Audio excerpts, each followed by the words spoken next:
Time for game number 2 here on the day. It's going to be an amazing one. It's TSM taking on OpTic Gaming. Let's talk about the lineup. Starting on the blue side, picking blue side for this game, it's going to be TSM. Their top laner, Hanser. Their jungler, Mike, Young. Bjergsen in the mid lane, Sven and Bot alongside Mithy, which is their coach Song. And facing them on the red side today, it's going to be OpTic Gaming. In the top lane, Zig. In the jungle, Acadian. Mid laner, Power People, looking to continue his good luck against Bjergsen. Yeah. Good skill. Good in the skill. bot lane, Arrow and Lemon Nation going to be playing bot and support with Coach Zabatini. It's going to be a fun one. So OpTic does come into the day at a 0-2 record. Many, of course, expected that, but I think the 0-2 is not entirely representative of actually how good they played. They had some very, very close games, especially in their one against Liquid. Especially when you compare expectations versus how they actually performed, right? People were saying this should be a bottom of the barrel type team. They stayed very positive. They were not discouraged at all by the loss, it seems like. And honestly, they had Liquid within one team fight of winning. In their first game, they're also one team fight away from beating 100 Thieves. Two teams that went 2-0 in the first week. And Pewee is very excited coming into this match because of his history as the Bjergsen Kryptonite. I believe all time he's actually 6-1 against Bjergsen, which is pretty crazy. Absolutely the case. Of course, Bjergsen and the rest of TSM, they did start out 0-2, which defied a lot of expectations. But if you're going to start bouncing back, it's here. You got a week to settle in a little bit more with your new roster. You're up against a 0-2 team in OpTic Gaming. This should be the time where TSM start turning it around, start feeling a lot better about themselves. So let's see which team plummets down to 0-3 to match counter logic, which team starts turning it back up. Yeah, and I mean, while it's not time to panic just yet for TSM fans, this is their first 0-2 start ever in the LCS, which is definitely surprising to hear. And this was a team that's supposed to be built entirely on communication, right? That was so much about what Reggie was talking, swapping out the bot lane because they communicate better, swapping out the jungler because, you know, Mike Young communicates so well. They have not looked at all like they were communicating well. I think in the first 2 games, they look like they're not on the same page whatsoever. And Mithy and Sven have certainly not looked anywhere close to the best bot lane in the West. Absolutely not, but we'll see what comes through into this one. Tarek once again onto the ban list. No Kalista for Arrow, and no Orianna again for Power Viva, one of the only players pulling that ban right now, and it's just kind of interesting to see that one come through as well. Azir and Malzahar. Okay, Rise off the table, so Azir and Malzahar are the likely mid laners here in this game, but we'll see who really prioritizes what. All the junglers are available, all the top laners up on the table as well. Yeah, certainly so. And there's obviously the ability to kind of mix things up a little bit in the mid lane. We did see Xerath come out, you know, for Bjergsen. There are these sorts of counter picks and changes that you can actually look to do. But Pewee has played Orianna so much throughout his career that he kind of does get that respect for being so comfortable on it. You know, take that away, perhaps look to punish him more on something else. Shurima's Emperor has returned for TSM yet again. Bjergsen, with a perfect KDA and the highest damage share on his team, is going to bring out one of the big late-game carries for himself up against the other failure duo, Sejuani and Braum. Pretty good engage, a great tank life for OpTic. Certainly so, and it would be interesting to see if Pewee actually opts to go for something of a counter himself. You know, this is the other side of the matchup potentially that he could be playing, that Bjergsen had the opportunity to do against Keen last week. It did not really work out for him on the Xerath, but Pewee could look to do that. You also can just go for something straight up like the Malzahar, or, you know, a lot of other options still on the table. But really, the big 4 that we have been seeing, you know, is Malzahar, Rise, the Azir, and the Zoe, as you said. And people don't usually go outside of that. They don't usually, but there's always a time and a place, and we'll see if Pewee thinks that time and place is here. One final pick for TSM in the first phase. They've got their Ezreals for Sven. Do they counterpick the Braum right now? Do they show a solo? Do they grab a jungler before they get banned away? All those are viable options here. Jarvan would be the most common jungler, but no. They still really want Gangplank here, Ponce in the top lane. Somewhat blind, but unless they counterpick right now, 2 bans get to come through in a second. Yeah, and in some ways, this kind of protects at least one of your solo laners, right? So yes, one could get counterpicked, but then the other you can protect with bans. So you're also getting just 2 such high priority solo laners that I think it makes quite some sense. And if you're going to be having these somewhat vulnerable but hyper-scaling solo laners, well, then grabbing someone like an Ezreal who's relatively self-sustaining, who can be quite safe, farm even by himself while the support is roaming, makes quite a bit of sense here as well. But it's actually going to be the Syndra. Interesting. So Pewee wants some lockdown, I suppose. Doesn't want to wait for his ultimate to get that. If he can land the QE, he'll do well, and then press R for the damage output. Sejuani a decent ganker, and honestly with Scout of the Week should be a decent setup, so we could see Sedge Syndra do well in the 2-on-2 in the mid lane. We'll see how it goes. Time for the first, or sorry, I should say second ban phase to come through. OpTic get the first choice on this, and the time winds down. They ban away Zac, looking to remove engage tools away from TSM that might threaten PoE's Syndra. And Syndra globally only has 6 picks so far this season, 4% presence, so definitely has not been being seen a lot. If you get ahead of the Azir, I really do think that you can take over that matchup because the Azir often is relatively squishy. You can start to kind of one combo this guy, but from behind, from even, it can, I think, sometimes be tough to really have the same sort of relevance as an Azir in the team fighting. And Azir's wave clear, his stalling in the game is so powerful. His late game team fighting is incredibly powerful, and does have a lot of playmaking. So there's certainly a lot of reasons to be going for that side of the matchup. All right, so one final ban through for TSM, then OpTic get first dibs. They still need a top laner, and they need a champion for Arrow in the bottom lane. TSM need themselves their jungle and support, so entirely desynced actually, which roles they're going for. No Cogbot, no Vladimir counterpick allowed now to that Gangplank. We saw Darshan do well with it just 20 minutes ago.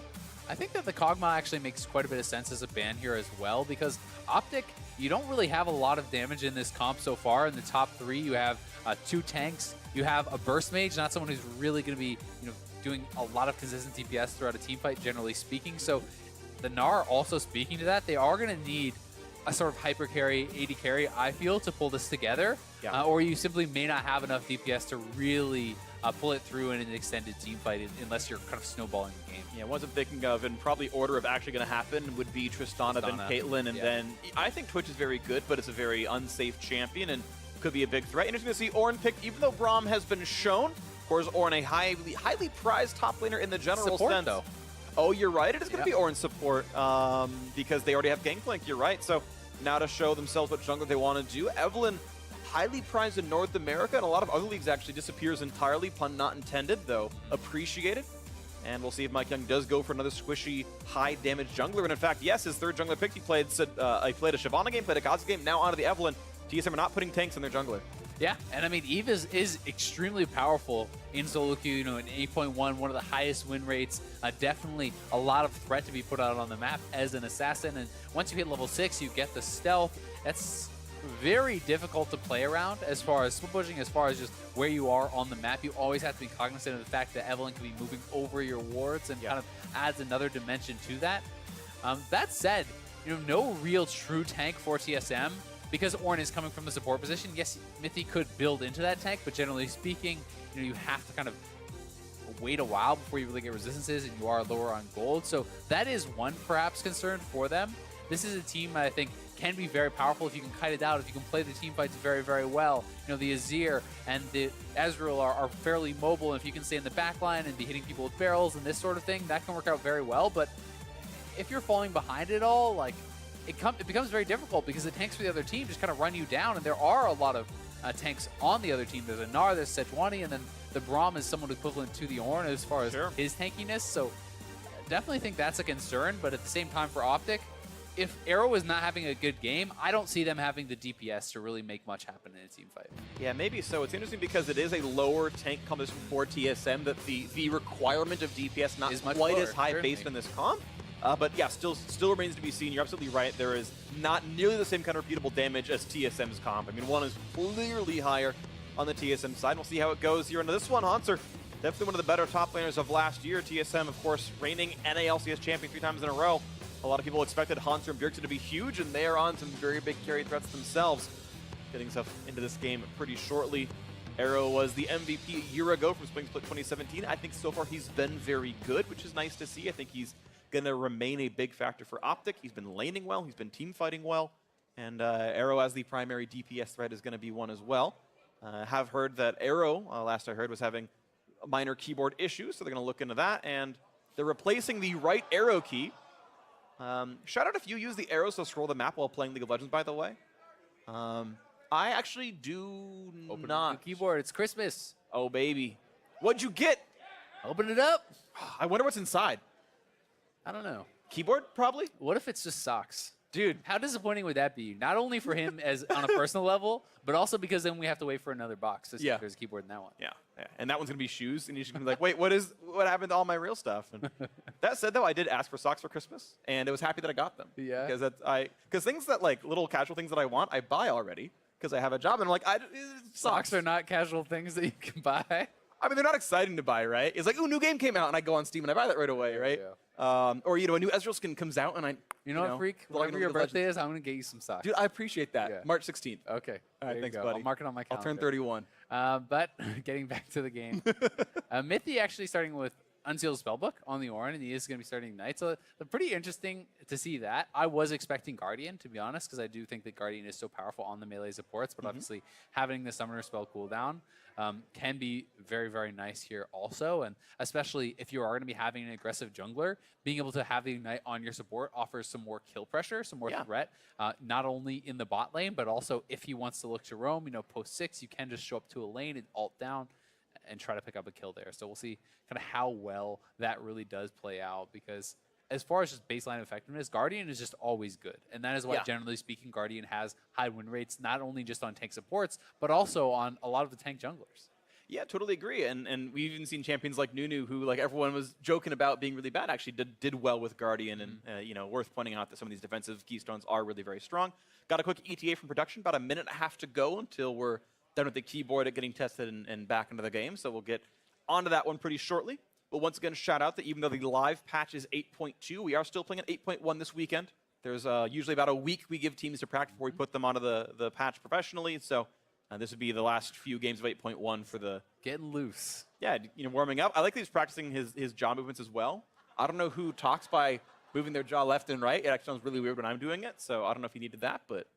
Zig making sure he's ready to shot call properly. Yeah, I'm sure that's exactly what he's thinking. thinking. He's like, man, I got to make sure I can get warming up those German sounds properly. Just make sure I can talk with Power View properly. They've got cool vowels. They have we're going to move on. Anyway, I like European vowels because they have things on them. There's accents. I like how you say you're going to move on. And then I didn't. Because I realized it wasn't worth just can't help yourself. I can't actually. No. I'm helpless in most things. You're insatiable. Your thirst for puns is never quenched. That's true. It would... Moving on. But can you? That's the real question. This time I will. Lemonation on screen right there. Back on a... Where's his notebook? That's really the question on everyone's mind. Dude, if they go 0-3 and it's because he's got no notebook, that's what we've got to blame. That's what the Reddit thread's about. You can do it, Arrow. Oh, man. He's getting in there. Oh, he's prying off keys. Oh, okay. He removes the G keys or whatever. Okay. Yeah, because there's a lot of, some of these keyboards have those macro keys on the side.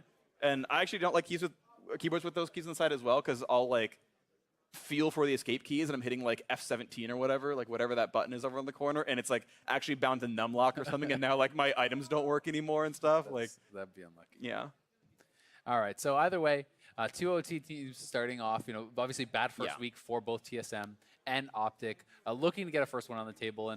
And while expectations certainly are higher for TSM as far as, big picture, a lot of people predicting them to be at the top of the league or at least near the top of the league. Yeah, absolutely. OpTic definitely has a chance here to really make a splash. Yes, they did lose both their first 2 games, so it's two teams who went 2-0. They almost won both of those games. If they get a win here against TSM, another team that was predicted towards the top of the league, really, I do think that's opening up a chance for them to kind of move up and maybe later in the season even be in that playoff picture, looking to contend for that, because they're a team that, if they are performing at the highest level that they're capable of, Arrow is on MVP form. If these guys are holding up in the solo lanes, I think this is a good team. I think it definitely can be a good team, and we'll see what happens here to this one. We are into the game, and we are ready to go onto this. And let's see what can happen. Dragon Trainer Tristana, and a quick pause. Woo! Excitement out of the crowd. I'm happy too. We get to look at our pretty players' faces some more. That's true, we do. Yeah, but only for TSM. This is because that was okay. Yay! We get to see OpTic as well. Equal opportunity. There you go. All is well in the world once more. Definitely one of the things I really do just want to track, though, from TSM side in this game is how well coordinated do they look? Because I do think it's extremely important in competitive League of Legends, whether it's the right call or the wrong call, to have your team on the same page and be committed to it. Yeah. And there certainly has been a lot of cases in my mind where it felt like they were not on the same page. Whether you're looking at the mic check, for example, earlier on, where Bjergsen is saying, I'm just going to use the Rise ultimate to check vision on the Baron, but Mike Young is taking that in as Sponsor is canceling his TP, as things are definitely not on the same page, and that's something that needs to be really kind of fixed. It's also worth pointing out that Zven and Mithy are not really famous for smashing lane. They are more known for equalizing all lanes, doing well in lane, and then, in my opinion, being dominant in the mid and late game and crushing it in team fights. Zven in particular is known as such a powerful team fight AD carry, but they were, to me, not really the guys who were super risky and pushing for advantages in lane as often. It's more about, grinding it out and trusting in the fact that they could take over later. Right, they grabbed Minty because he's got that big brain. He's a smart one, and he was going to come through. And he himself would admit, like, yeah, I'm not the mechanical god here. I'm good at the game because I'm smart about the game. And so, you don't need to look at the first 10 and be like, oh, they're not winning lane. Wow, garbage duo. It's supposed to come later on to this one. And TSM hoping that by the end of the season, that will show through. I think they're hoping that by now that'll show through. I mean, sure. This is a team that is expected to be competing not just in North America but internationally, right? That has always been TSM's aspirations, is fight for worlds, be an international threat, and to do that you have to be kind of taking it one step further. You have to be pushing forward towards MSI, towards worlds, to get that experience, to get that competition. And if you're not crushing it in your own region, it's going to be hard to do that. So some minor leashes from the top laners. They both start their northern side buffs. The jungle's coming through on this one, and we are, of course, still on double relic shield, quadra relic shield action in the bot lane. And looks like first push is going to go towards the OpTic duo, which is probably not a surprise considering it's a Tristana. She does that all the time. Bjergsen, though, getting some pretty good damage up on a PoE and getting a lot done there.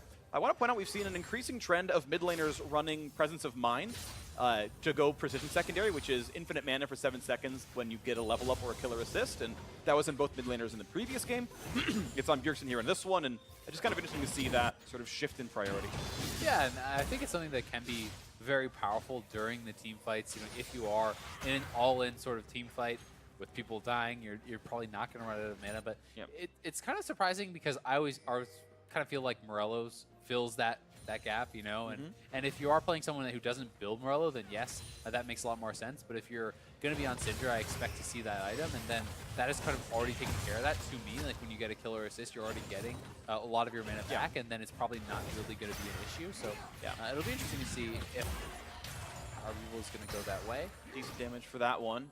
Yeah, the major benefit seems to be that it's just actually a lot of mana in the laning phase, that even if you don't use it for the team fight power, it's basically a mana flow ban replacement, where people are going to precision secondary instead of sorcery secondary, and mana flow ban got nerfed in 8.1, so they're like, yeah, we'll just do this instead, and we'll see if that sticks around for a few more patches, but it's fun noting the differences in runes. Pros are doing Presence of Mind a lot right now in mid lane, so Bjergsen, gets a little bit of a ward from Mike Young, helps watch one of the gank attempts that Acadian could do, can't come through north side now.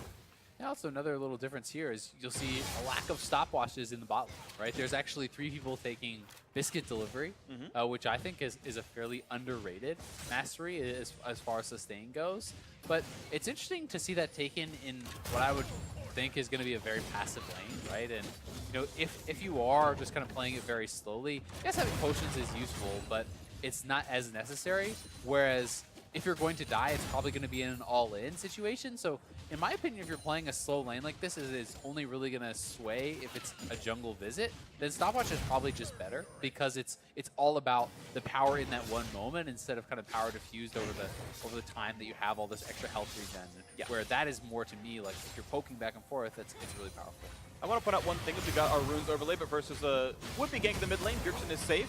Sven is actually with Kleptomancy. I saw him have a mana potion inventory a second ago, so that is not Spellbook Ezreal. He is going Klepto. He's doing it correctly. Nice little all-in of the bot lane. No stun and a Mythy. Decent damage, and TSM back with a bit of control. CS, though, could be equalized very easily by Arrow. Yeah. Certainly will be. Arrow, I do think, as long as he's kind of farming this out, he's going to be relatively happy. I do think that it is important, though, that he's able to be relevant in this game as really the major consistent damage source. And as you did say, it is a good point that when there's less tanky members, less damage is required. So all of a sudden, a Sejuani damage becomes pretty relevant when you're hitting, an Azir instead of like a full tank Cho'Gath or something like that. It matters much more. But I still do think you need your AD carry to be offering quite a bit of damage in a comp like this. Totally agree. So we'll see what comes through into this one, as Mike Young once again hanging out near the mid lane, seeing if there's anything he can do about a would-be gank. But no, it's just Pee-wee walking back across the map towards the bottom side, putting maybe a new ward down. So nothing spicy just yet. Right now we do have ourselves a 1,000 gold lead to the credit of TSM. Looks like they're just earning a lot more money via Kleptomancy, though. They've got 2 users themselves, so that's it is a real gold lead, but it also kind of lies to you because it was just kind of given to them for free to a certain extent. Yeah, I mean, it's discounting the power that is inherently there in something like Fleet Forward, right? Right. Because that does not represent itself as gold on but the it's power. board, but it is power, right? Yeah, exactly. It kind of, evens out a little bit with that. Yeah. Gangplank also, with his passive, is getting extra gold there for anything he's killing with his Q, for with his barrels also. So definitely a lot of extra gold generation, but definitely not completely telling the full story. I would say that the biggest lead really is just mid lane right now for Bjergsen. As he's doing a good job. He's doing incredibly well right now in this mid lane. Props to Bjergsen, level 6 here on both these guys. He's got to really respect what could be stuns coming out. Is running Cleanse for the Sejuani, or sorry, well, yeah, Sejuani or Syndra stun, but no barrier for the damage output. No, but I mean, he also rushed Merc Treads, right? Like, to me, the way this is very clearly telling me that Bjergsen, all he wants to do, push the lane and not interact, right? Yeah. Because if he's able to out-wave clear Power of Evil, which in this case he certainly is, then all Power of Evil really gets to do is interact with minions and try to do his best last hitting under the turret. He never really gets a chance to combo Bjergsen, and Bjergsen is going very defensively because he doesn't need damage right now. He's just trying to farm. He's just trying to scale. And some of that, to even belabor the point slightly, is he's got that infinite mana from having Presence of Mind plus Mana Flow ban. Actually, he's got both mana talents by being Sorcery, Precision, Primary, Secondary, so like plus double Doran's Ring. He gets to literally spam abilities on cooldown forever and never worry about him running out of mana while he's shoving forever. So it really does play to the style of trying to have a non-interactive lane so he doesn't int in the lane, because Sejuani is a pretty punishing jungler sometimes. Yeah, it certainly can be, especially now that Acadian is level 6 and he has kind of reached that mark a little bit faster than Mike Young. And with that combination, the first gank can be very powerful. Even if there is a cleanse available with the Sejuani ult that gets cleansed into a Sky of the Weak, then Bjergsen could be in some trouble. But the Merc Treads also are giving you magic resistance, and both Sejuani and the Syndra are going to be dealing magic damage. So I just think it's a pretty smart buy here for Bjergsen, and it's a pretty intelligent way to play out this lane because TSM has a lot of really powerful scaling. So we're hitting ultimates pretty soon. As you mentioned before, Acadian has his Mike Young not yet there, but he's getting pretty close. Level 5 and change. Here's a jump into the bot side, looking for a little bit of a play to have. Nice damage across. Explosive Charge can do some damage in a Mythy, but looks like the TSM duo is going to be okay. And one last Mystic Shot actually kind of equalizes the trade, so Arrow forced to walk right back out. Level lead, though, could be in a better smite for Acadian. Red buff forced to leash back, and he might want to live down here. Again, Mike Young cannot turn invisible yet. He's pre-6, but Acadian says there's too much threat from the rest of the team. With all of Bjergsen's shoving going in, he can't stay much longer. And so, despite it being a good invade, Bjergsen's lane control keeps Mike Young safe. I will say I'm a bit surprised by the Tabby rush here from Zig into Gangplank. Like, this is a Gangplank with an early Sheen, with Kleptomancy, with a Cull. He's going extremely greedy, and when you're going very defensively like that, it's extremely hard to punish. And, yes, Gangplank is doing a lot of physical damage, and the parlay is very annoying, but this is not like an auto-attack-based champion, really. And it's also not an auto-attacking physical damage jungler. That's a weird stopwatch. I think that was an accident. Yeah, I think he meant to chug his like consumable potion or something and hit the wrong button on his keyboard, so unlucky there. But yeah, he had dodged the W, and then there's nothing left to threaten him. Yeah, and the ultimate was already used. That really doesn't make any sense at all, so it had to be just an accident. But either way, I don't feel like Zig is going to be able to pressure Hanser with this build. I just think that it's so defensive, and it doesn't really make a lot of sense to me because of that. Like, Tabbies, if you're going against a Rengar or a Kha'Zix as well, then great. It's the dual usage. It becomes much harder to get ganked, but it doesn't really even help you against Mike Young much, and your cleaver is fairly delayed. I just feel like GP gets a bit more of a free lane because of it. He's going to, with the Cull, be scaling even more heavily. He already has additional passive gold, and when he gets to Triforce and you're on like a Phage and Tabbies, it's going to feel pretty bad.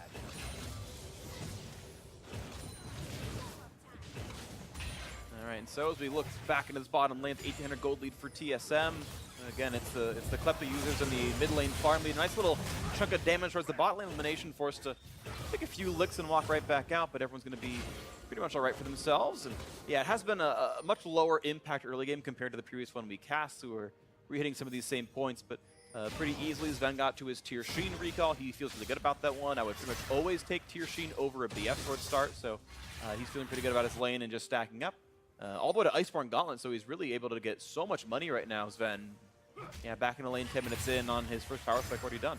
And I always think that Iceborne is an intelligent buy when your team already indexes extremely heavily on damage, because it gives you more survivability, you have a little bit of armor, you have more kiting potential with the slows, and it's not like a team that has Azir, Eve, and GP on the top side is going to be lacking for damage, so I don't think that you need the additional DPS from that Triforce as heavily, and that's why I think it makes a lot of sense here. Absolutely agree. And so right now it just feels like TSM are the team happy to wait? And I guess I want to start breaching this topic then is who is the team that actually benefits more from this much lower action early game then? My instinct says it's Azir Gangplank, of course, Yeah. but I definitely think it is Azir Gangplank personally, but it comes down to teamfight execution because anytime you're running this kind of very squishy comp, like TSM is, the potential for it to fall flat on its face is there, right there. There's very powerful engage in Wombo, and I feel like they're going to catch up. the first one, the one tank, but Ornn doesn't have a lot of ways out of that one. The W pop doesn't matter. One more auto will do him in first. Blood, the power of evil. Yeah, Mithy is getting caught on that row. Acadian was in position, able to tank down the support, but that is kind of the power there of some of these tanks on OpTic. So if you can get the right engage, if you can hit the Sejuani ultimate and the Braum ultimate comes in, the Gnar ultimate comes in, you burst someone down, then I think certainly fights can go the way of OpTic, but it comes down more to execution because if you don't actually get that initial kill, I feel like it starts to heavily favor TSM's side, who is just going to put out more damage, but it's a harder to execute comp because you don't have the straightforward just run in and tank it up type style. Right there from Fog. He had snuck in there so long ago, and there's just not much Mithy's able to do about that. Hits W for a shield. Doesn't matter, the damage still there. I think it's intelligent to not use your flash in a situation like that. You are not going to get out either way. Simply save the summoner, so it does get punished, but at least holds on to his flash, so it's not as easy to get a repeat gank or anything like that. In the meantime, though, Sven actually did have to blow his flash and engage on the bot side, so we'll see if Acadian wants to get down there and try to punish that. Well, looks to be back up in about a minute's time, so we might see him get there pretty soon. He's got his free boots done, Cinder Hulk there as well. And he is actually, I want to point out that with Acadian, he has gone for the Resolve primary. We've seen a lot of people go for Fleet Footwork Sejuani for early clear speed. He went for Aftershock to be tankier. That does, in some timing windows, hold on to that thought. Sven gets away. It can make a Warmog's purchase a bit better because you'll hit the infinite regen threshold a bit sooner because you have the Resolve health. So he's in the trap with his item build. And I just think that it's Aftershock, as far as the actual team fighting, like it's weaker in the early stages because the footwork with the attack speed you're getting is going to help with your early clear. But when you get to the actual team fight stage, I definitely think Aftershock is more powerful, especially for a champion like Sejuani, who often is just stacking health, not really resistances in the early stages. If you go for a Cinder Hulk into a Warmogs, which is very, very standard, you don't have the armor in the MR, and Aftershock, in addition to your passive, can give you a lot of that and actually increase the amount of survivability you have by a very significant margin. So here we go, looking at a little bit of pressure on the bot side. Mithy with, he's got the Resolve, gets the demolish damage up, but he's like, I'll tank those hits. It's worth it to get about 450 health off that turret. And that one's down to about, 55%, so some headway being done by this TSM duo. So this is kind of the sad time that I was talking about in top lane, where GP has now completed a Triforce, and Zig is building towards his Frozen Mallet, but he's on pieces of a Frozen Mallet completed versus a completed Triforce, in addition to the longsword and the free boots, etc. And I think this is where it can start to get relatively hard for that Gnar, and I just don't really see him being able to punish in the 1v1, but maybe his goal is more, hey, I'll just go for a more defensive, a tankier build, and then in the team fight, TSM may not be able to burst through him, may not be able to deal with him, and as long as he is giving the freedom to Arrow and Power of Evil to pump out the damage, he doesn't necessarily have to do very much himself because there's a lot of squishy members on the TSM side, so maybe just looking at it a different way. You're right, and OpTic's game plan really is like, hey, we'll just win every team fight because support Ornn is not enough in the front line. We'll just win outright with Sejuani, Threat, and Braum in the front. Then if they choose to play defensively, that can work for them. They get themselves a Mountain Drake, which is a pretty nice pickup. Okay, nice. No, that was on purpose. I just realized. It was on purpose. Mike Young was not stealing. He was setting it up for Sven. This positioning just confused me, but no, we're back there. Or is it a toxic AD carry? It's a toxic AD carry. Every AD carry is toxic. Confirmed, I am one.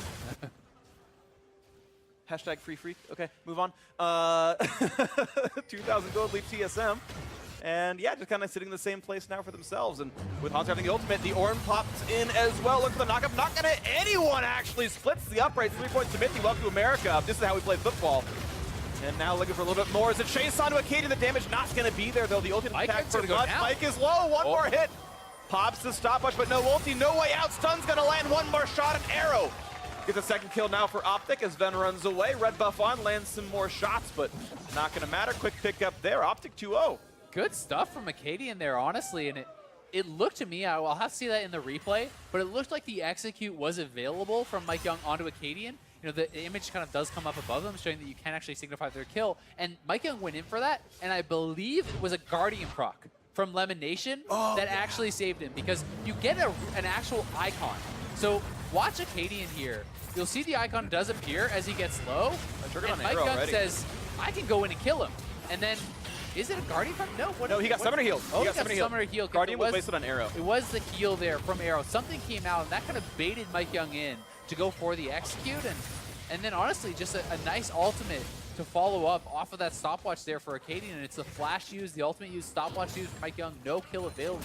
Yep. Again, another game here from Mike Young where he's playing extremely passively. And if you kind of compare to last split, you know, someone looking at Svenskeren, he got quite a bit, I guess, of criticism, is fair to say. But when you compare their early games and kind of what they have done for these teams, when Sven was on TSM versus when Mike Young was on TSM, Mike Young really has not been getting much done in the early game besides farming. He's kind of just been playing relatively passively, and whether that's the team saying, hey, play slow, we're going to win late, it's hard to say, but not involved whatsoever in any First Bloods yet in the 3 games. Has not really been involved in hardly any kills at all in these 3 games, but he is up on gold because he's farming. Right, and those are the stats from the first 2 games. His now kill consistency is 0.33 per game in the first 15, and his first blood obviously is still 0%. So he's getting the farm, he's not getting a lot else right now. And but is Eve the champion for that, right? Like, and that kind of feels a little bit weird to me. Like, yes, Eve does have a lot of damage coming in later, but if you're trying to just play a super slow game where you're scaling and you're not going to put on any pressure with Eve's passive and her stealth, which is so much of the power to me, then I don't feel like you should be on this champion, right? I just play feel like Zac. Play Zac, play J4 or something like that, full tank J4, right? Be a frontline to the team, because they don't need more DPS when you already have GP plus Azir as a solo lane. It feels like it doesn't make a ton of sense to me. No, I agree with you. I feel like you at least want to apply some pressure. You don't have to be going all out, because Eve does scale still well as far as DPS, but you need to do something. And we'll see what comes through on this. Now Power Vivo looking for a bit of a slow. Finds Mithy, stuns him, gets displaced a little bit. Now the stun's going to come from long range, but there's no chase to be had. It's not going to mean too much right there. Mithy blocked what damage he could with his W on, and survives the end of the encounter there. Acadian going to get rid of a ward. It is an interesting topic because we talk about TSM junglers. It's been a perennial topic. TSM's been around North America for basically ever. And the joke is always they turn every jungler into a passive jungler. But Mike Young's playing his normal kind of champion. He's got a Kha'Zix and an Eve game, and he's just not getting things done himself. There's a nice not knock-up actually. Gets through a little bit of it now. And the Orin ult coming across and doesn't headbutt anything. So just walks away from that. Yeah, the Acadian was kind of waiting in the wings there. Power Vivo was roaming down too, so TSM not going to decide to engage into that, which I think is definitely the correct choice, as Bjergsen was slower to the roam. We'll see if Bjergsen can kind of zone PoE out at all here. Gets a little bit of damage in, but not actually going to deny any of the CS. No, one miss so far. Okay. Gets the rest of them. Mages last thing in our turret, not usually too hard.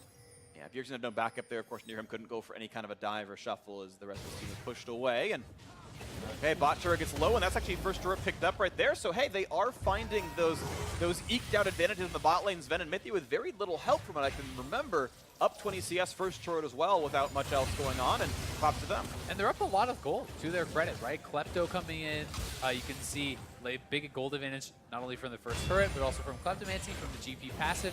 You know, almost reaching a 2,000 gold lead in the top and the bot as far as those marksmen are concerned. So they are farming very well. I mean, Bjergsen is ahead in CS there, so if that is the plan, to just slow play it and out-farm your opponents, then win later, then things are going certainly according to plan for TSM. It just comes down to, can they engage and properly win team fights without any tank? And that's really what it's going to come down to. It's just going to come down to the execution. Done by Hansa right there, gets the barrel in time, so they couldn't last hit that one, and gets strengthened about half HP. And look at this, actually Hansa also getting a lot of damage onto this turret, gets it down to about 1/3. And in this case, of course, couldn't. There's a Mega Gnar waiting to ult him, but has whittled that down over time with his lane dominance, still holding on to his 16 minion lead as well. So yeah, I mean, we can malign TSM for a slow early game, and I think some of that might be fair. There were probably opportunities earlier on in this one, but they are growing their leads over time. And to me, it's not about the fact they're playing a slow early game. It's more just, does it make sense to have an Eve as your jungler if you want to play this style, right? I think that there's nothing wrong with playing this style, especially when you are winning in farm, when you do have scaling advantages. The question is not, are they playing it, unintelligently? It's, does the pick make the most sense in this style? Yeah. Now look for another attempt there on a Mithy, running away, will not get stunned and just immune some damage with his W. Little shield picked up there, and they're going to force elimination right back out. This time around, though, it's actually priority on the mid lane for TSM, and OpTic going to look for this Infernal Drake. The team's coming down. Teleport's available for both top laners. This could be the first major team fight coming in. Mike Young invisible. He doesn't have left on the Drake right there, getting exploited. A bit of damage coming through, and nice pickup. Red team grabs it. That's going to be OpTic. Plus the kill actually as Mike Young falls down. He flashed in, couldn't hold right back out. Knockup's going to land on a one. That's going to be a dead Braum. Yes, elimination will fall. TSM the first kill of the game. They do lose the Drake to OpTic. Yeah, 1 for 1 in the kills. The Infernal goes the way of OpTic, but GP pressuring it topside, and you can see Haunter almost has this turret down, so certainly things looking good for them there, and they're pressuring the mid lane. Definitely going to be getting a lot of gold in their pockets if they can actually knock down both those outers. They're already a lot of gold ahead. They are going to get the mid, and with Ziggo roaming down to mid lane, they should probably get the top 2, and that's actually going to be a pretty huge early game gold lead. Absolutely the case, and looks like, yeah, everyone else far away, so TSM doing a really good job with all this. He's not going to stay for that. He knows that Zig is close enough around, so okay. Look at that one later. So here's the play again. Neither top laner deciding to TP in. The call is just Mike Young looking for the steal. He's going to go in for it. He flashes in. Is not able to actually get it. That went down too early. And it looked like it was a good scatter of the week from Power of Evil that actually delayed Mike Young from getting in there. So credit to the OpTic mid laner for delaying that. They do secure the Infernal. They have a Mountain in their back pocket as well. But they are down 5,000 gold, which is honestly quite a big lead at this point in the game. And especially when you think that Azir and GP are going to be very, very, very strong. That's the case, so things to watch out for. 5,000 gold lead feels pretty good for TSM. As long as their front line can hold in fights, OpTic have managed to get 3 times many kills to TSM so far into this one. But lane dominance has been good for the blue side. Yep. The next major move is. Maybe for Acadian, a couple of shots coming through. Can't be slowed for several seconds. Guardian triggers thanks to Scorch. Oh, Leandry's actually, the burn actually. So that's a 40-second cooldown on for now. 45, I think it is. Elimination going to be without that. Shouldn't matter too much though. That Keystone has a pretty short cooldown in the grand scheme of things. Sven farming pretty safely down here, and they expect this dual lane will knock down this outer turret for too long. Of course, Baron is alive, and teleports are available for these side laners in Haunter and Zig, so we expect them to be on the far side, TP in case there is a real Baron threat. It's also pretty interesting to see, Mike Young is still going for this Frostfang build, and you see a lot of players in solo queue upgrading this all the way to the Frost Queen's lane. But when you're playing more aggressively, you're also completing the quest so much more quickly. Because he's mostly just farming, he's not actually getting the tribute procs off on players, so he's only at 344 of the 750 gold needed to actually complete the quest, so it's going to be a long time if he ever actually does complete that for the actual kind of speed up proc. Yeah, and he had bought Spell Thief's literally first item. He recalled, got that. Acadian bought Green Smite for some wards out, and you're right, Mike King has not contributed much with that item just yet. Maybe he will a bit more so in the future, just hasn't yet. And that being said, it's still a relatively efficient item. It's still, quite gold efficient. That's kind of one of the reasons it's so powerful, is because people say, hey, it's gold efficient, but then you also get the gold, then you also get the proc, and these are some benefits. But I think it's pretty smart for him to just not even finish the Frost. They got the slow. Arrow's going to be immuning that one. Elimination's here for the defense. Okay, but that is the broken stopwatch now. Not sure if he even really needed to, but perhaps was expecting that Eve was there. Maybe thinking that someone else was coming in. I do feel like with your turrets still up and with Lemon Nation right beside you, you're not in that much danger, but Acadian moving up to the top side, and Sven pretty far up. We'll see if they go for this. Acadian not slow, but he will lose the passive shield and walks right back out. So no chase to be had against the TSM duo. Mithy and Sven apparently feeling safe enough. Quick blue buff handoff here. Mike Young gonna get one over to Bjergsen. Playing for his team pretty nicely. Protobelt done on the Evelyn, so still building towards ability power. Now another Ruby Crystal inventory, so we'll see what that turns into later on, but at least getting some durability in the build. Yeah, and all 3 of the carries here for TSM have over the 10 CS a minute mark, right? They are farming very well. Bjergsen 305 CS at 25 minutes, looking very good.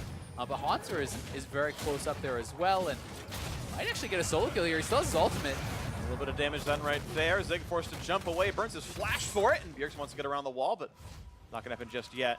OpTic's credit, they are at the 10 CS a minute as well, but not for the most part to the same marks as TSM. It is a better farming game for the blue team here as Bjergsen tries to keep control of the mid lane with his own turret. Pushing away PoE as well and dodges the Scout of the Weak stun. Ooh, a nice little shot there on his Vento. Good bit of damage out of the duo. Maybe TSM need to be a bit more respectful, but they do have lifesteal available to this Ezreal. Katie wants to slink around, but a ward spots him. OpTic, though, will finish this turret off, and there's their first turret of the game. Yeah, finally knocking one of those down, but again, Haunter has just been pressuring Zig so heavily. Bot lane turret is almost down for the tier 2. Bjergsen, is kind of pressuring around the mid tier 2 as well, and TSM is accruing these advantages. Mike Young is up on the top side. Bjergsen is roaming. They're looking to make this a 4v3, but OpTic has backed off early enough, and looks like they're going to call it off. But really, TSM just feels like they're just content to play this extremely passively. And then it just comes down to execution. That's all this game is going to be.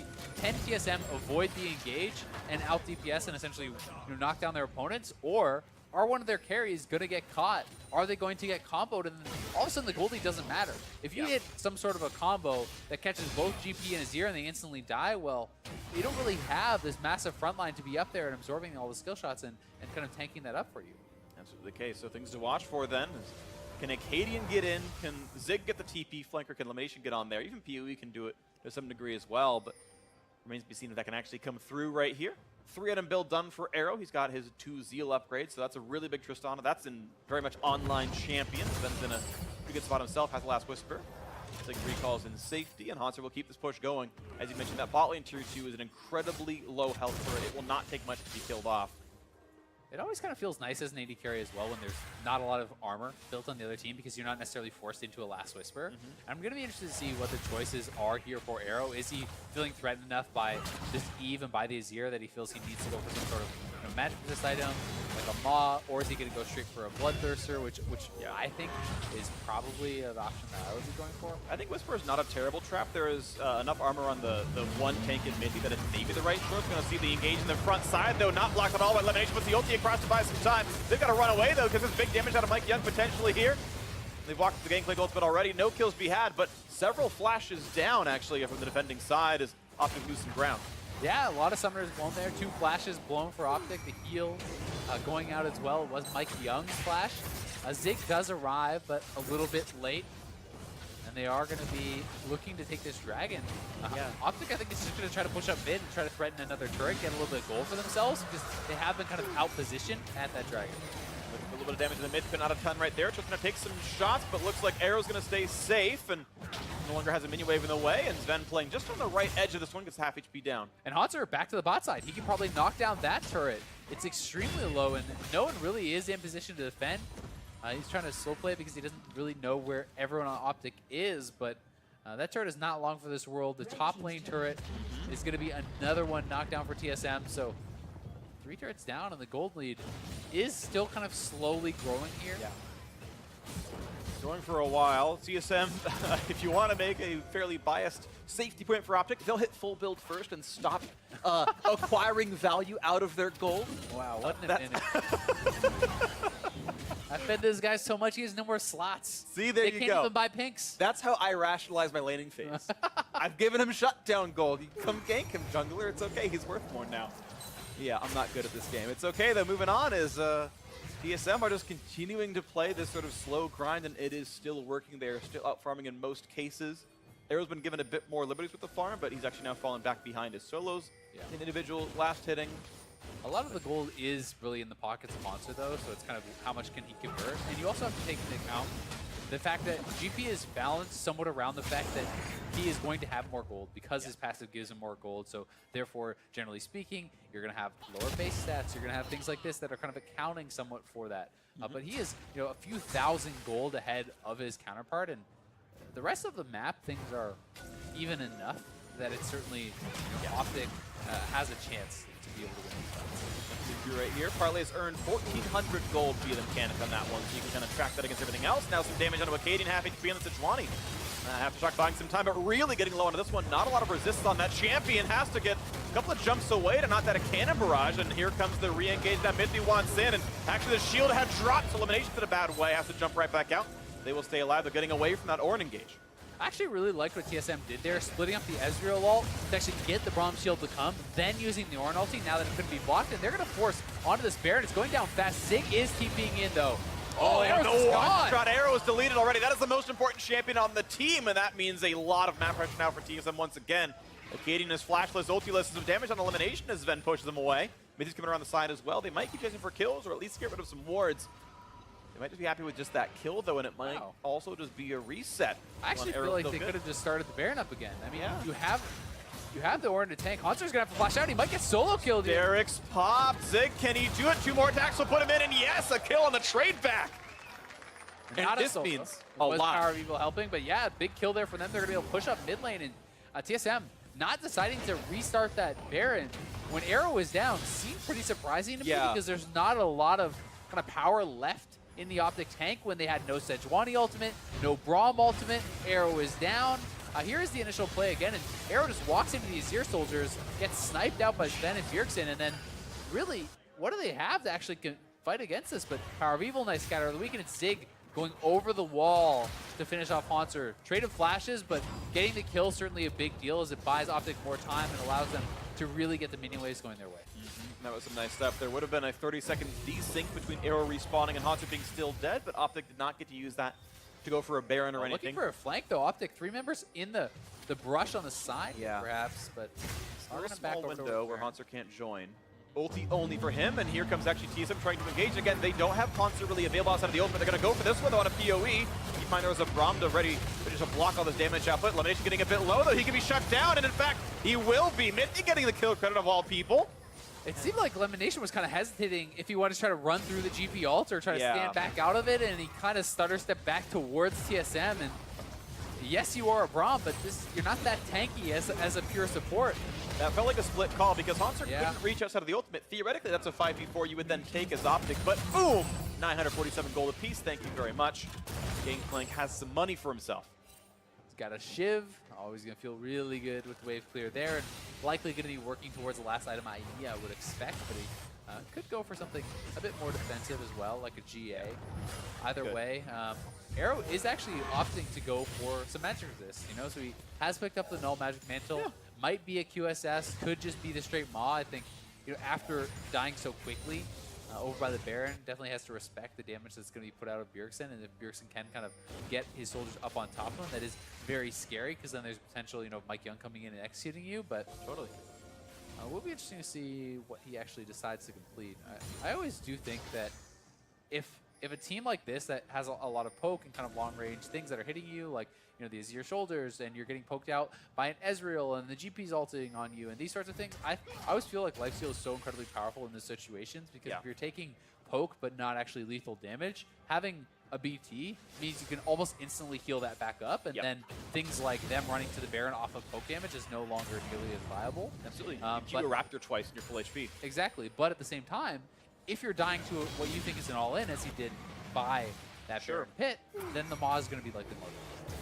Yeah, exactly. Going for that item here for himself, and a lot of extra shields and health for him. Looking for the engage. They're going to find the first stun. He's going to cleanse away and jump backward for the re-engage. They're going to stun Mike Young. Almost take him down. 200 HP left on him, but the Evelyn will in fact survive. Here's a big Ornn ulti across. We're going to knock up 2 on the bot side. No engage coming through. Barrel Chain only going to hit on a Zig, and the Ezreal only going to tag Power of Evil, but the damage is enough that OpTic will once again run away from this. 9,000 gold down, giving space to TSM. This is an important fight, though. OpTic has the HP advantage, and the Infernal is on the map. They already have 1 Infernal. If they could get the second, that's a big deal, and that's a GP all down. That's a cleanse down from Bjergsen.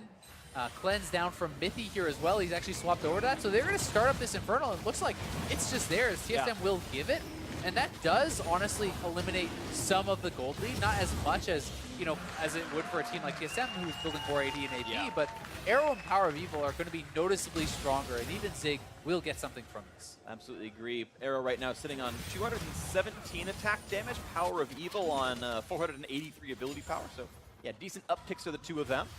To the tune of a few hundred gold, maybe 1,000 and change maybe, but yeah, not making up the 10k deficit, certainly not yet at this point.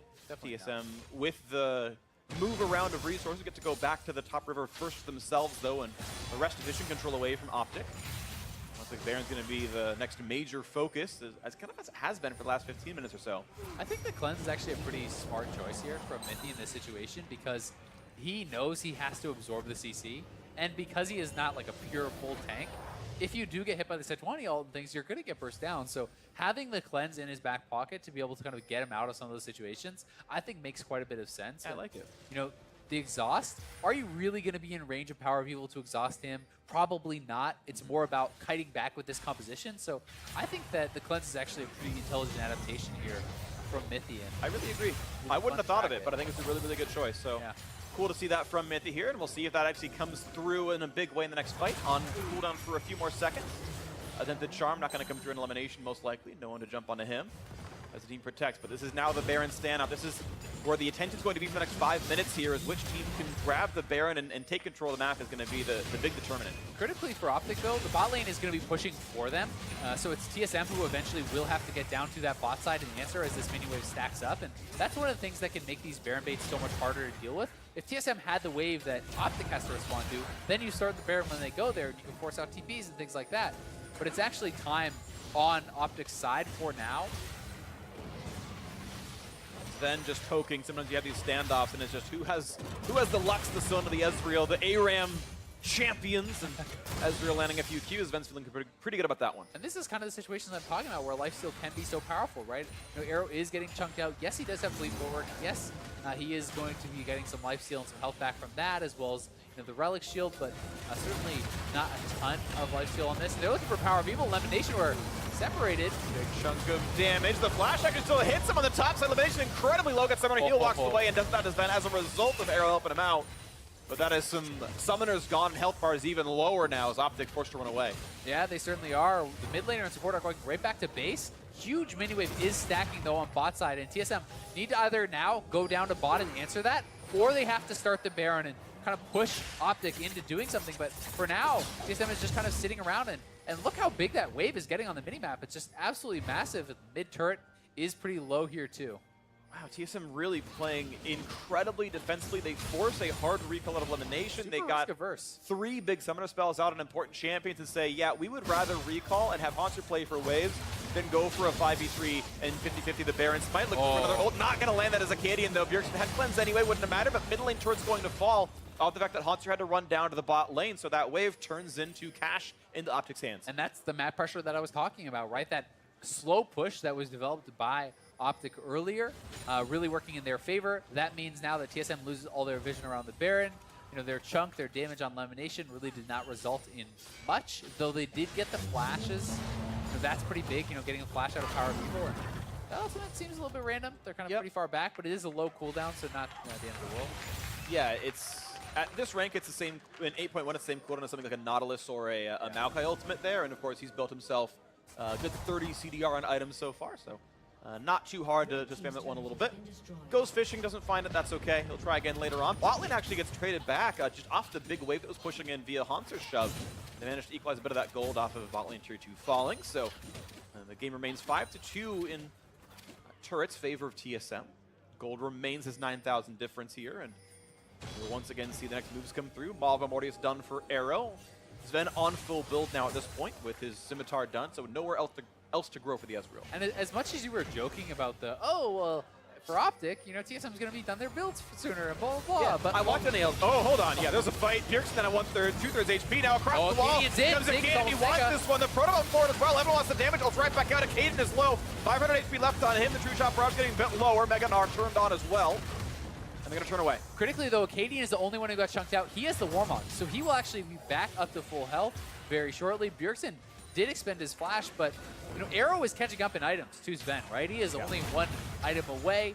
And TSM is playing so risk-averse that they're giving a lot of time to OpTic. Yep. OpTic only really needs one major team fight where all the CC lands on these carries, and TSM could lose the game. So it is, while you're trying to be like, okay, we got to be really safe, we got to make sure we take a perfect fight, you sometimes have to take calculated risks when you are ahead, or you will watch that lead slowly dwindle.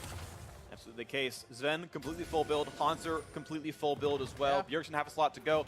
There's a lot of room to grow on the OpTic side, as you mentioned. There's one full item slot still to replace for Arrow, one full item slot, and a half still to pick up for Zig right here. So, and 1.5 for Power of Evil here too. If it stays 10,000 gold lead, it is not a 10,000 gold lead in inventory anymore. Every minute that goes on, OpTic are getting more items than TSM are getting. Yeah, certainly so. And obviously there's some things that can kind of change the math on that a little bit because you have the extra gold for potions, the elixirs, the wrath, and things like that. Or maybe you trade out an item later on for more optimal DPS, and things like this can change that a little bit. But generally speaking, from this point, if it continues to play slow, it's probably in OpTic's favor because the gold lead is certainly going to be less and less. You still have to send GP bot to clear waves, whether he's full build or not. Gonna be the case. So things to watch for now is another Scry's Boom is popped. Gonna look for what's going on with OpTic Gaming. They're shoving in mid and looking for more. The Elder being on the map now too is also, I would say, bigger for OpTic because they're the ones with 3 dragons. They're the ones with double Infernal. So while TSM would love to take it away and deny it from OpTic, they get much less if they actually secure it. Half HP on a Bjergsen as well. Chunk Bites is a single stun. They need to make sure they keep it safe down the front line again as Acadian finds the stun. Back, though. With not a lot being gained. Now Mithy wants to go for the stuns. Going to find Elimination down about 1 half HP. Chunked again. Almost finding Arrow as well with some more shots. And OpTic forced to run away now. Sven jumps forward, doesn't find the kills just yet. But now OpTic incredibly low. And that's going to be some pressure, looks like, for this mid side. It certainly is, and TSM is doing a really good job kiting back and forth, being able to avoid the engages and then using their superior damage, their superior late game scaling grabs to get some of this damage out, but they're actually going to be going straight onto the Baron. OpTic is trying to force TSM's hand, trying to force them to come into them and fight this. Trying to rush it down. Mike Young not yet in range. He's the last one around. They didn't know that Evelyn wasn't in range because she's invisible. That actually would have been an uncontestable smite, but of course now Mike Young is here, but that's misinformation for you. Look at the waves again, though. Both top and bot working in OpTic's favor. They force Haunter to come up to them. He can't actually go bot and answer that. It's a huge wave stack top, huge wave stack bot. As Haunter goes, they could start this up again and at the very least perhaps get out the teleport. But he is moving on down. It looks like Haunter is actually on the Elder. He's going to try to two-man this with Bjergsen and OpTic. They're going to get it. Are not aware. So TSM nicely done actually off the attempted Baron bait. OpTic pulled off, unfortunately for them too soon. They didn't know Mike Young was far. Pit, though.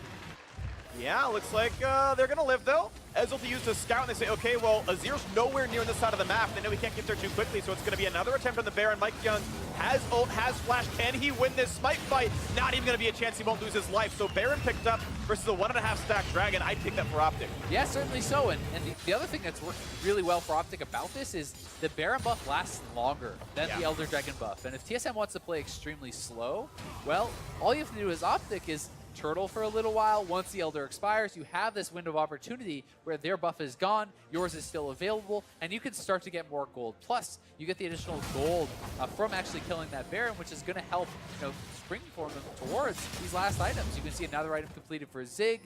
There's just one more to be finished for Power of Evil. He's on 5.5. So definitely getting really close to these full builds. And Arrow's sitting on 3.2k, so if he's going for Bloodthirster, it's like 3,500 or so, something around there. And once he he can sells sell it as Dargons, Yeah, and that's going to sell for like 360-ish, so soon enough he'll be able to grab that one and be on full build, and that'll be, 75, 80 or so attack damage, and he'll feel a lot better about it. And as that Tristana, I mean, when you're a 6-item Tristana, you get a crit or two on someone like an Eve, someone like an Azir, someone like, even this GP or the Ezreal, and they just actually die. Yep. Well, Haunter did replace an item. He sold his boots. He's got a Phantom Dancer now, so 80% crit Gangplank. He is insane for damage now in this game. You have to respect these 3 gigantic threats. Looks like, final item comes through for Arrow. Imperial Scimitar going to be picked up, which...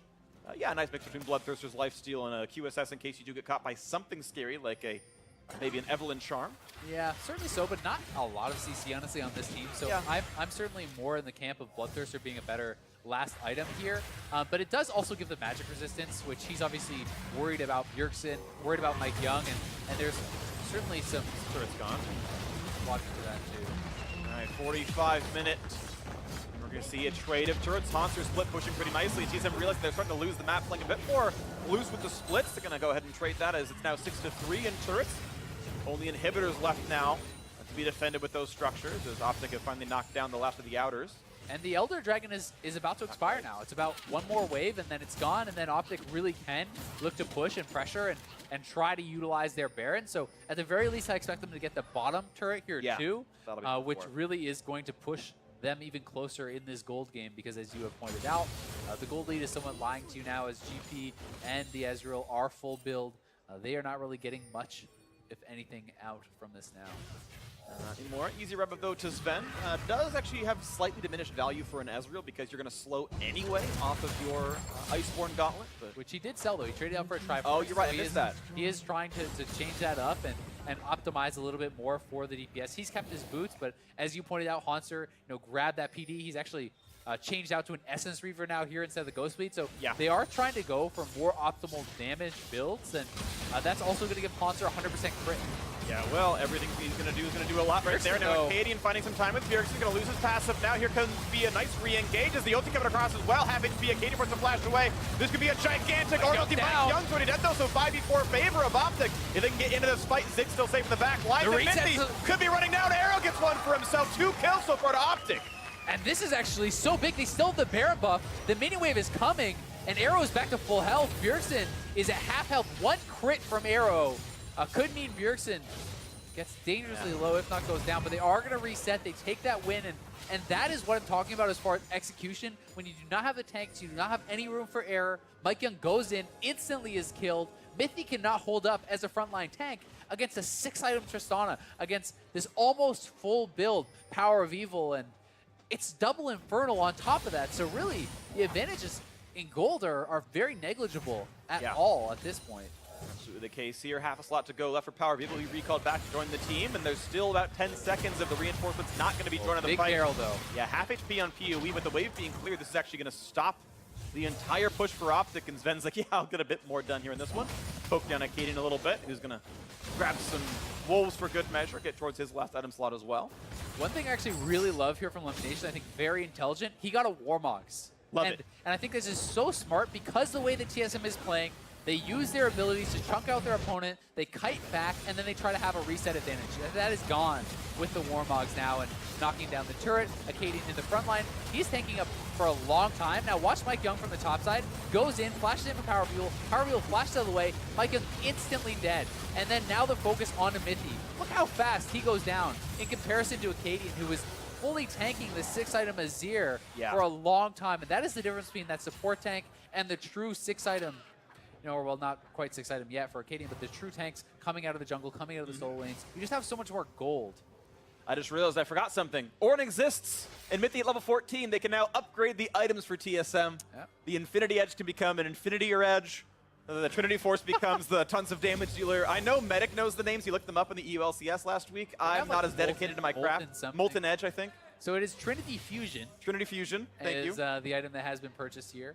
And I believe it is Molten Edge for Infinity Edge. I said that. Yeah, there you go. So by our powers combined. By our powers combined, Rabbidan's Death Cap becomes Rabbidan's more Death Cap. We're going to invent them here on the cast. We're good enough. 48 minutes in, though, and yeah, TSM get to keep growing. So that was the ultimate plan, guys. They picked Ornn so that the 6-item build could be a 7-item build, and you can't outscale a 7-item build. Just incredible. Infinite winning in the late game. Definitely got to say, though, TSM, if they're playing so incredibly passively, and now at this point, I do think it's fair to someone criticize that, right? When you've been 6 items for so long, and they're sitting back, they're not really applying pressure onto their opponents. They've given away the double Infernals. They're 6 items on Power of Evil, 6 items on Arrow. The gold lead doesn't really matter at all anymore. And now I just think that OpTic is in just a much easier to win with composition, because when you are at this level with these amount of items and you have the pure tanks, it's easier to team fight. And that doesn't mean that OpTic is guaranteed going to win, because OpTic against Liquid actually had a better late game team fight again. They were in the position to win against Team Liquid, and they kind of flubbed the late game execution. Liquid found a pick.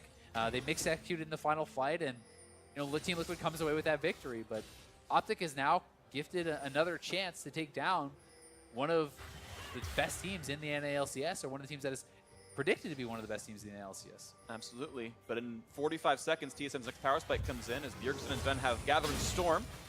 So they're really taking it late, and they know it's in their wheelhouse. They're really planning for this one, apparently. 800 AP on Bjergsen. Sven's at almost 500 attack damage right now. It is actually a lot more damage when you get super late, but OpTic straight onto the Baron. They're going to force the EQ again, and this very likely Mike's not in range. Mike's not in range. He's going to be picked up pretty cleanly there. Gangplank ult used to build some distance and close the gap. Very little. Yeah, it doesn't mean anything for damage right now. Bjergsen chunked to half HP. That was just off one spell. And they have the waves. Again, look at this top wave here for OpTic. They just need to join up with this wave, start shoving that in. Arrow. Ooh, bit of damage onto him. Now looking for chases onto Han, so he's going to have to flash away from this one. Eats the oranges and actually will stay safe for now. Another chunk. Nice block by Elimination. Gets rid of the horn. The Ram, and now this could be the re-engage flash over the wall. The ulti blocked and actually just burned now by Braum here. Sharn back in there, knocked out Acadian, 1 kill finally. The first time in half an hour for TSM getting something for themselves. Air was a jump to the wall to get away. OpTic just needed to push the wave. They're instead trying to engage in close corridor fight against Azir, against Gangplank, against Orin ulti coming through, and that is not the area you want to take that fight. All they had to do was go to the top lane with this massive wave, bear and buff it up, and force TM to engage on their terms. Instead, trying to get too much in the jungle, trying to go forward, you will not push through all these soldiers that are set up and all the barrels that get set up. And Haunter just retreating very intelligently back to his team, holds onto his flash, knows he does not yet need to use it. And as the team sets up, this is where OpTic needs to leave. You cannot fight back into this. Look at the carries on the top side here for OpTic. How do they really come through with barrels in the way, with the Azir soldiers in the way? Like, there's no real way for them to approach that fight. Chasing Gangplank Azir in the fog is a recipe for disaster, absolutely. We actually heard Kevin talk about that slightly. It's like, but I have items on Azir. Why are you letting me get kills on my side of the screen? And yeah, it kind of happened here for this one. A lot of damage coming through from the TSM squad, and though the gold doesn't matter, it means temporary map control. Elder Dragon spawning in 50 seconds. And these are some of the troubles that OpTic has had. Despite the fact that they have had very close games, they lost both of them, and they lost both of them for a reason. And it was often down to late game execution, late game decision making, you know, knowing exactly what to do at that point in the game. And they have another opportunity. They still are in a pretty good spot. You can see Arrow actually sold his boots. He has a BT, so this is a true 6-item Tristana, which in my opinion is much stronger than the Ezreal at this point in the game with these items. And especially now that everyone's sold their armor items, there's no ninja tabbies and whatnot. You last would be a total trap on Tristana, so good build. And there's triple Warmogs. The only person you could poke at all and have it matter is Power of Evil. If you do not hit him, Zig Warmogs up, Acadian Warmogs up, Lemon Nation Warmogs up, a huge amount of lifesteal on Arrow. It becomes very hard for your poke to matter at all. And TSM doesn't really have the comp to hard engage because they're so squishy. See what they can fire for themselves. Stun comes out from Kiwi, doesn't find any purchase though, and Elder Dragon controlled right now. It's not a powerful Elder Dragon. Again, there's only one Mountain Drake right now on TSM, but they're going to find some damage on a Mythic. Gets the flash out from him, and Gangplank ult to disengage, and that's going to force OpTic to run away once again. It does, but again, Warmog's on the table, lifesteal on the table, the GP ult will expire, and what did you accomplish? You got a little bit of damage on QE, that's about it. So now they have no GP ultimate. OpTic can look to re-engage. Warmog's back up to full now. For elimination, he does get poked down again by Azir. Potential charm onto Acadian, not going to go for that one just yet. It will expire. 4,900 left on the Elder Dragon. Mithy is tanking it, the only tank on the squad. And OpTic Gaming is going to kite right back again. The soldier's in the way though, Haunter. That's an important smite. And the rest of the squad putting an arrow at half HP. Here comes Meganar though, perfect timing going in, and it's picked up by Mike Young. A little bit of power for TSM. That's going to be the disengage right away by OpTic. They almost got that one, but did not come through. Ulti's used. That was such a critical smite from Mike Young. If OpTic gets that, that could very likely just be the game because you pile into that fight, you have the double Infernal buffed up. TSM, another leash on life, but this OpTic piling in the mid. is going to go down. Haunter actually went to go push the bot lane. They knew that the recall was going to be late. In fact, Haunter is staying right now, and they can tell this. He's actually fighting minions. OpTic will actually recall to defend, though. No, this is, really smart. Now TSM just chase. You stop the backs. Haunter is going to get an inhib off this, almost guaranteed, and OpTic did not need to send perhaps all their members to actually take down that inhibitor turret, and very smartly handled here by TSM. They know that OpTic doesn't want to engage into the Elder Dragon buff, so Haunter simply stays around. He gets the inhib. Good stuff. And you can see that OpTic actually bled out 1,400 gold during that, and even though the money itself doesn't matter, Kiwi will blow the chase though on a Haunter. Look at the damage against Zig, but it's a very tanky Gnar. Here comes the order to try to help out, and it will knock him into the air. Zig too far in. That's a kill. He's forced to flash away. Yeah, really trying to push to get some of these kills, but perhaps over-chasing a little bit. It is a trade of flashes, so not bad. GP ultimate is down, but obviously low cooldown at this point in the game, and try to push out these waves. So that is just to get the top wave pushing even more, building up for TSM. They're going to have this big wave crashing from the top side. The wave will naturally push into the bot side because of the super minions there, and TSM will likely look to push up the mid lane and then essentially have all three lanes pressuring their opponents. It's going to start looking like TSM with a bit more confidence now that they've gotten that Elder Dragon fight. They got, a little bit more done with themselves, so starting to be a bit more forward with this. Arrow, again, nowhere else to go with this build. Actually resold his Bloodthirster for boots. Wants to be able to move a bit more, and honestly, Yeah, I actually don't think you need 2 lifesteal items. I actually think he should get Blade of the Rune King because there are some high HP champions, just something to get through some of the sort of front line, but I understand wanting Scimitar. It's just not responding again. Bjergsen is pushing up here. Mike Young is there, and they are going to try to move up now, so it's not as though he can go straight for the inhibitor, but Yeah. It does feel like OpTic is starting to struggle a little bit as far as the late game decision making, as far as how to find the fights, when do we engage, where do we engage. They are making some mistakes there, and that is where it's feeling like TSM is getting some of these edges. And TSM being more proactive too. They had Mike Young following Bjergsen, so if PoE dueled him, surprised with an Evelyn coming out of the fog of war to kill you. And I like that move. They turned into a kill, but I thought it was smart. Here comes the re-engage again on the mid lane. Blocked in, loses some damage on the back line, but Mike Young nowhere to go. He's gonna get the kill though. They pick one up, but it's a trade. PoE traded back now. Ooh, it's a Katie force a flash right over. Be in trouble here, perhaps. In for Bjergsen. The damage output is there for a kid. He will just barely survive it. TSM backing out, so a sliver of HP on Sejuani, a 4v4 on the map. It's so important that Acadian got out there for OpTic, barely surviving. Bjergsen knocked it back in. It was a trade of kills. Advantageous for TSM, though, as it's a mid laner down for OpTic. Acadian needs to get back out here, but he won't be able to before 2 inhibs are down. Yeah, 2 inhibs down is a lot of map control for TSM, and that's going to coincide with the Baron respawning as well, so you expect the blue team to have the map control to secure that and maybe turn it into a game win, slow as it may be. OpTic now really stuck inside their base, and yeah, PoE, an important part of their squad, and he's gone. And that was just a really nice flank, honestly, from Mike Young. He finds his way behind the team, not spotted, and he is able to find that sort of an engage. And that's one of the things that, as fighting as it is, can become more easy in the super late game stages because there's not inventory slots for pings. So they really start to not have enough coverage around the map, and they're looking for a re-engage again here. Nation does block it out. Yeah, it's still a very long, slow, if you do get rid of that one, he managed to survive 5 seconds. But yep, the split push is going well, but now Haunter a little bit alone, and again, no Mike Young and no PoE. PoE will reinforce sooner. Gonna go popped, and look at the damage output. Arrow found himself one. Will Zig chase for Bjergsen? The answer is no. But now it's 73 seconds with no top laner. That split push gets him killed. Bjergsen had no Zhonya's there. I actually think that Arrow should have jumped forward for that kill. I think that could have been a dead Bjergsen, certainly. Yeah. But playing perhaps a little bit too scared. Elimination, though, doesn't get caught. Yeah, PoE was in base defending, so TSM going into 4v4. Happy to take the fight, looking okay. Zig looking at a little bit of a flank, but not finding purchase. PoE has to be careful, though. He's split from his team. They don't know where Evelyn is, so you cannot just be clearing these waves all and not worrying about that at all. Here comes Mike Young. He's looking for PoE again. They're going to get him with the knock-up despite the flash. The charm not going to land. PoE's going to stay okay. Good damage on Bjergsen, but didn't pull the trigger for the rest of the damage up. But I think if he had been able to ult, that would have been lethal damage, as Bjergsen has almost no MR at all. Zhonya's just came back up that second, so he didn't have it for that. He has upgraded it now here, too, so that... Zhonya's Paradox. Yeah, everyone is grabbing all these upgraded Orin items. And OpTic straight over to Baron, but I mean, they're exposing their base. They need to kill this instantly and then recall. Zig is by himself in the base, and TSM could just go to try to end here. They have a wave. Zig needs to get out of there. Zig's going to get really low on health, finds himself a stomach, gets kidnapped by Mike Young, and now 4 versus 5, and TSM are pushing with minions inside the base, looking to get the damage output, but they realize even with Zig dead... in, Haunter still has no flash. Ooh, he cancels, so it's a 4v4. The new Haunter wasn't around, and it means they will lose some more time, but a Nexus turret kill as payment for 4 Baron buffs. Yeah, and I mean, they do take the Baron off the map, which I think is very important because TSM was likely depending on this Baron buff, with all the map pressure to kind of cleanly close out the game. So that is somewhat of a win for OpTic, but very, very risky. That easily could have been the end of the game. And the Hibs are coming back up, but it gets really tough for OpTic to leave their base at this point with only 1 Nexus turret, with all the inhibitors exposed. Gangplank could just kind of wander in there and knock down these turrets so quickly, but critically he doesn't have his TP for now. Something to watch out for. I want to continue the item tracker. Mike Young sold Sork Shoes for a Lich Bane. I'm actually not even sure if that is DPS optimal because Magic Pen is such an important stat to assassinate the backline, but he thinks that he wants the extra ability power ratio on that for the damage output. We'll see if it tracks well for him.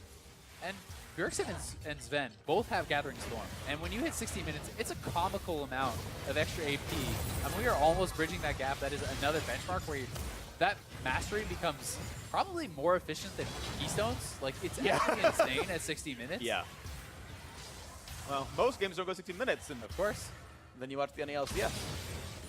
Highest, longest game of this season so far for NA, 64-33, I believe I was told. Shout out production, thank you very much for that one. And we're only about 4.5 minutes from that mark. And it just seems OpTic kind of spawns these games. The previous longest game was OpTic versus 100 Thieves. Yep. They have that longest average game time. Even their game against Liquid was fairly long. They're in another 60-minute game here. They seem to know how to survive. They seem to know how to do pretty well in lanes and all these things, but definitely find themselves, I think, Yep. Not necessarily exactly sure what calls to make, how to close out the games, what the best thing is to do in some of these really difficult late game situations. We're up to 516 attack damage on Ezreal and 912 ability power on Bjergsen. So they are powering up massively here. And yeah, it's going to weirdly get slightly more difficult over time to deal with their damage output.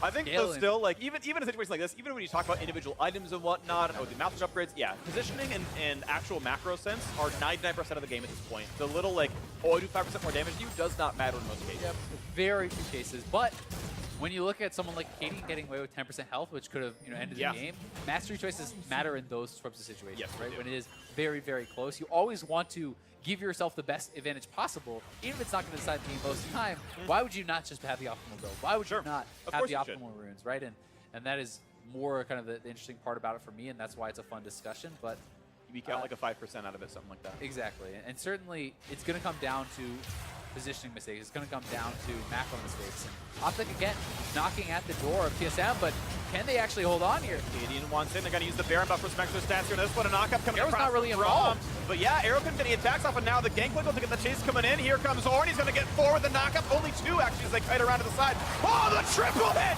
They've killed two already, making a third. This is a whitewash shot. They're going to get it destroyed now, and this one is Ven is on the chase to find a few more shots. The Spooky Ghost coming out, and they're going to signal some doom right now. QS has burned to get rid of the active item as the Cadence are running for dear life. Arrow over the wall. Someone's got to go down in the mid lane right now because they can start winning the game. A nice pick off there, and Arrow left alone. What can he even do? He can jump the wall, and a nice backward shot by Mike Young. He has the damage output. The shutdown is through. A full ace for TSM.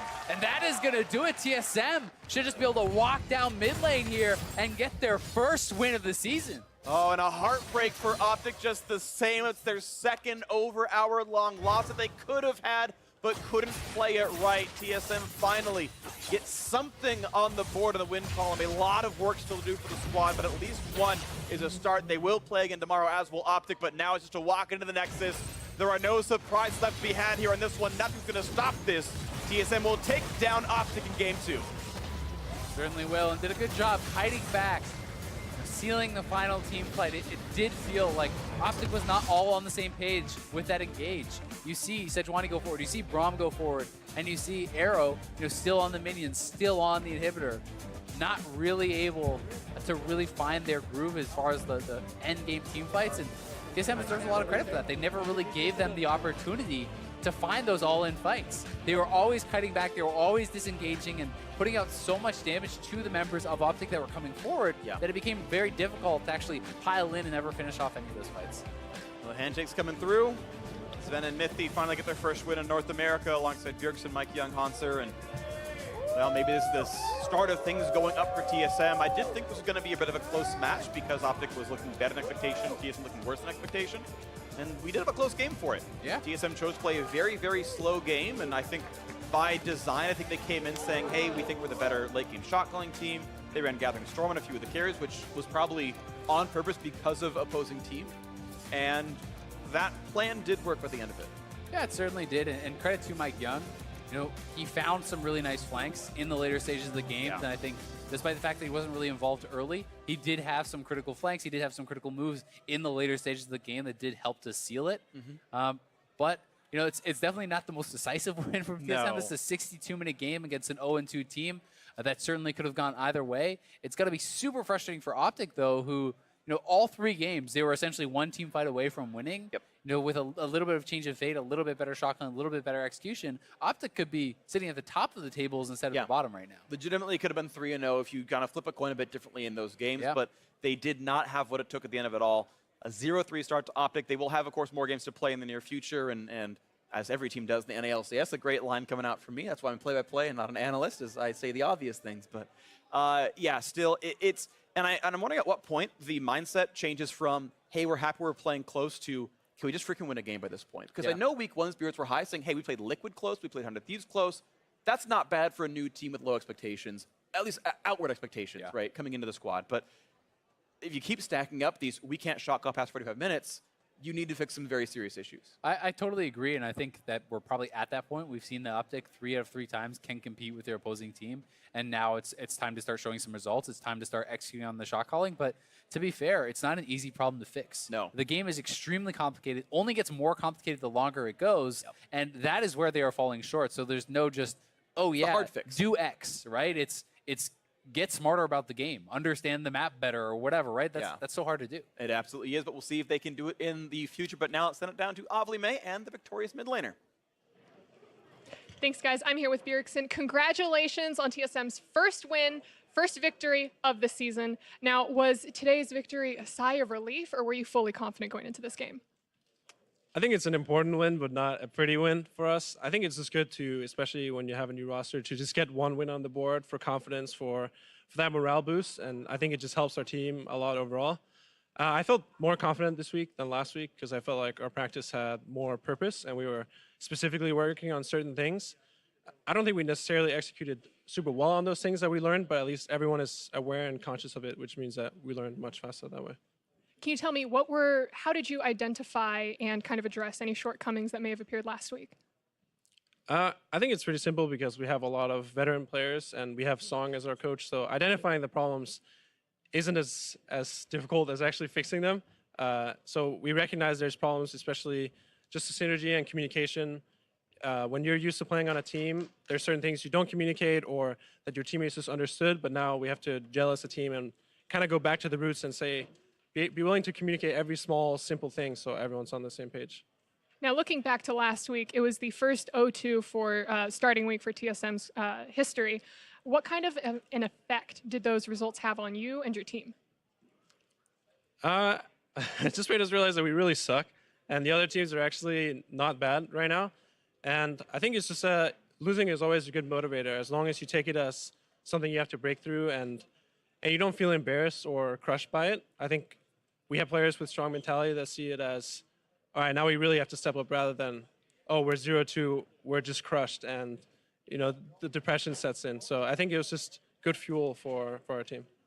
Now, on a lighter note, going into this game, there was the big buildup of Power of Evil versus you again. Now, do you think you've killed the meme? You've defeated the Bjergsen killer? Yeah, he wasn't even really trying to trade with me in lane. I got off 20 CS pretty easily. So, I mean, I think it still came down to just team fights and team play. He tried to pull out the Cinder against me, which I thought was funny. But I think Pavivil's a solid player, but it's just a team game. Even in the game, I'm up a little bit of CS, but in the end, it all comes down to who moves faster, who communicates better, and all the scrimmages that they won, it seemed like they were faster to move around the map and pick the fights they want. So, well, you play Fox tomorrow. Any thoughts going into that match? I think Echo Fox is a really strong team right now. I think they will be a tougher opponent than OpTic for sure. I can't really say too much about the match, just that I think Echo Fox is really a team that people should be respecting and fearing. They are looking strong right now. Well, good luck on that match tomorrow, and thank you so much for this interview. And for more on this game, let's hear from our analyst at the desk. Thank you very much, Avali. In a game that eclipsed 60 minutes, TSM does snag a victory as OpTic moves to 0-3, but Bjergsen said it was an important win, not a pretty win. Ooh. No, this is playing 100% to your strengths and weaknesses with how they drafted and how they built this game. You have double Kleptomancy, you have double Gathering Storm, you have GP, Ezreal, Azir, all late game powerhouses, and the entire focus of this team seemed to be like, let's just make it through laning phase and become better. Yeah, when you look at the construction of this roster, a lot of times people thought that they would just be able to win every lane and that would automatically achieve victory. Well, you saw half of that, right? CSDs at 15 minutes, you can see they're up 10 in the top lane, 15 in mid, and 21 in the bot lane. And the top lane matchup, we pulled some averages so far this year, Gangplank versus Gnar. Gangplank should lose that by 26 CS on average at 15 minutes. Hunter was up by 10 with a call. So a lot of these guys were really outperforming the laning phase. But because the game was 62 minutes long, that kind of makes you wonder, where were they lacking? And it was in cohesion. Yeah, I mean, despite all these advantages, you know, they had like a 5K gold lead built up while still being down kills, and it was just, you see that slow, steady rise. That's basically all off gold that they're generating from farming. Right. And you hit this late game point, and despite being Gathering Storm, and you have Orin itemization coming in, which gives you even more power late game, they still struggled to close OpTic, and the only reason that OpTic lost, it seemed like, was because they pulled the trigger on a bad engage right at the very end. I mean, it is one of those situations you're looking at the gold graph and you see, well, it's an entirely blue graph, which must mean good things for TSM. But to your point, right, the fact that it takes this long and that we're relying, in a sense, on a game going this long for our champions to spike so ridiculously well that we can't lose the 5v5 at this point. Yeah, they actually got a decent number of like 1 kill here or a lane pushing there, but we're actually just lacking the ability to deny vision from the opponent, force an objective, and actually make something happen. At like 55 minutes, it actually felt like they started doing those things with the split push calls, but it took a really long time. But now I want to ask a somewhat dangerous question here, which is, was TSM right in taking this approach to you know, garnering their first win? It isn't necessarily the way we want to see them play for the rest of the season, but was it not correct in terms of starting to pick up those wins and make sure that you're alive in the standings? I mean, you have a rabid fan base, so I understand, like, let's just get a win on the board, like, you know, that kind of mentality, and that feels like what this was opting into, because week to week, you don't really see an improvement with this play style and how they actually executed it. So in that sense, it's not more convincing, but you did get the win. All right, and then lastly, on the side of OpTic, Jad, I just want to get your thoughts here, as once again, they've played closely with another team, but they are sitting at 0-3, so again, it's a record reflection that doesn't necessarily match the play, I'd like to say. This is where hard work for them is going to come in, and as Bjergsen even mentioned, mentality of being a losing team, you can't give up at this point. Right. They lost 2 60-minute games. 60-minute games by nature are very volatile, so they need to keep their heads up, but without that first win, it just gets harder and harder. I think they're on the right track as far as how well they're playing as a team. It's the individual lanes that are letting them down. TSM got the W, OpTic still looking for one. When we come back, it's a battle between Echo Fox and Cloud9. Don't go anywhere.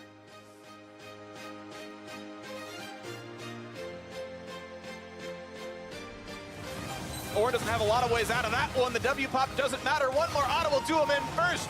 Blood, the power of evil. Yeah, look at that.